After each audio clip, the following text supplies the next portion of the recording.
Was there ever any point in time in Sub Pop's history where you felt like, you know what, things just aren't working out, let's pack it in? Did you ever get to that kind of a point?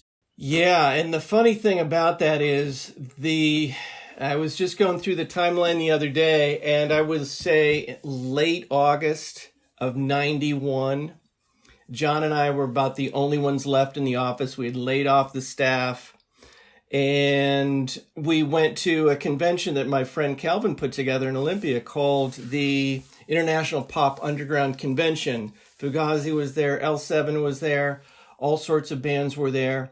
We went down there, and a photographer came up to me and said, "That check you gave me last week for $100, that bounced." And I'm a little upset about that. I'm like, oh man, I'm so sorry. So I went to my bank account and drained my personal account and gave him my last $100 because our company didn't even have $100, okay?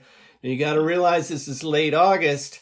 So a few days after that, what happens, DGC is shipping Smells Like Teen Spirit to radio. A week later, it starts blowing up. A month later, the record's selling. 4 months later, we do the math and we're due at least $500,000 from Geffen. A month later, we're like, oh, we're actually due $1 million from Geffen. So this, just at that moment where you're like, we literally cannot come up with $100. This is the scene in the movie where we're supposed to just pack it in, and we almost did. But it turned around miraculously, so I think that's an epic timeline. That's amazing. So how did it feel, knowing that the company was about to go into the ground, and then all of a sudden Teen Spirit blows up and basically saves the company? That felt incredible. As soon as it came out, I was getting phone calls from all over the country. A friend of mine in Chicago was saying, I just heard that song blasting out of a taxi cab that just drove past my window. There was a nightclub in Seattle called The Vogue, which was a dance club. And a DJ called me up and he said, you know what? I never play rock, but last night I thought I'm going to try Smells Like Teen Spirit. And it was the hit of the night. So I'm like, it's getting played in taxi cabs. It's getting played in dance clubs. Boom, boom, boom. Next thing you know, it's on MTV and it was beyond, beyond. It was an incredible rush. And then when you saw them go into regular rotation on MTV, game over, When you first heard Smells Like Teen Spirit, did you think it was something special?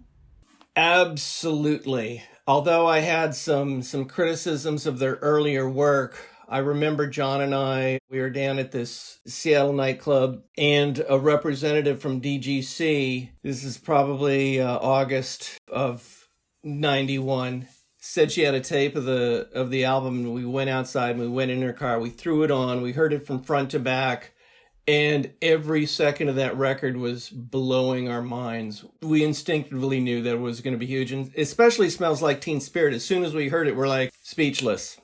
Knew it was going to not, they were knocking it out of the park, and to see that confirmation was, that was so exciting that I just knew that there was never going to be another moment in my life in the music business that was going to rival that. Really? Absolutely. And I remember I exited the biz a couple decades ago to raise some kids and kind of do something else. But I knew that there's no way that I'm ever going to experience that level of excitement again. I did it. I can park that. Really? What specifically made you feel that strongly about that? Well, just, to put things in perspective, I had been an indie music activist for a decade at that point. The whole point of the Sub Pop zine and radio show, et cetera, was to promote these regional bands that would typically press 1,000 singles. If they sold 5,000 albums, that was a really big deal. 15,000 was knocking it out of the park. So that was the culture during the 80s. Things started to ramp up a little. Sales were getting a little better. But I had seen years and years of small regional bands barely eking out a living. And to see Nirvana, who had gone from 1,000 copies of their, Love Buzz single to selling 400,000 records a week by January of 92 was such an extreme turnaround that it was literally mind-blowing. Yeah, I mean, even when it comes to Bleach, that record sold 40,000 copies initially, which that in itself is, still pretty good. That was good numbers. At that time, that was considered a really successful record. If you could sell 40,000, 50,000 indie records, that was pretty darn good.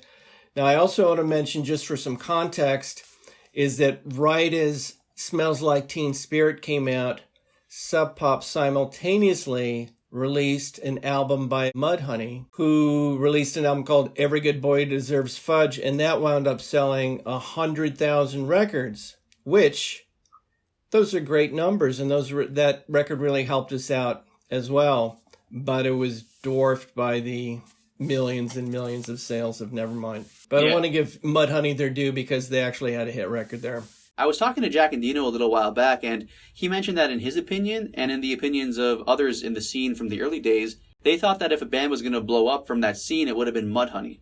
Well, in 88, Mudhoney started, I was at their first show, and out of the box, they were amazing. One of the best live bands I've ever seen in my life. Great songs, their songwriting was strong, their live presence was amazing. And when they went over to Europe and toured Europe, they won over the British press, and they were really leading the way.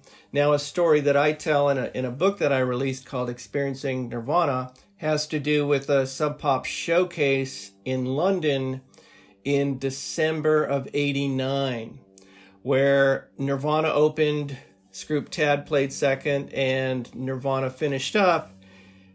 2,000 seat club. And the show did very, very well, but Nirvana kind of won over the British press at that time. And that was about the point where you could see things tipping a little bit. But prior to that, Mudhoney was really leading the charge. But that's what's so cool about working with a group of artists. You're all working to support each other, and it all works out in the end. One of the things that really stands out to me about Sub Pop from the early years is the fact that the company started off totally from the ground up without any financing. How did you get to that point where you started actually getting financing to release material? Dude, that was so hard. That was so incredibly hard that when the Hollywood movie finally comes out, people will be so entertained with the desperation that we experienced every day because we had no money. But at the same time, we knew that the world really wanted to hear this music. It was blowing up in England. We were getting great reviews. So we did a few things that were very unusual, business-wise, for cash flow. Well, we might have been the first label to call stores directly and sell COD. And we would get away with this by saying, we've got limited edition copies of these records, and if you want to get these, like this Nirvana single we just put out that we only made 1,000, then you're going to want to buy from us directly and pay cash on delivery.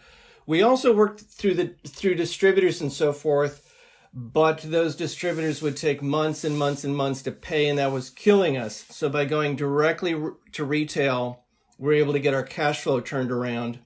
Additionally, with our limited releases, we did a singles club, so we went direct to customers through mail order and said, listen, if you send us $35, $50 in advance, you'll be guaranteed to get these records. And they were super collectible right out of the box.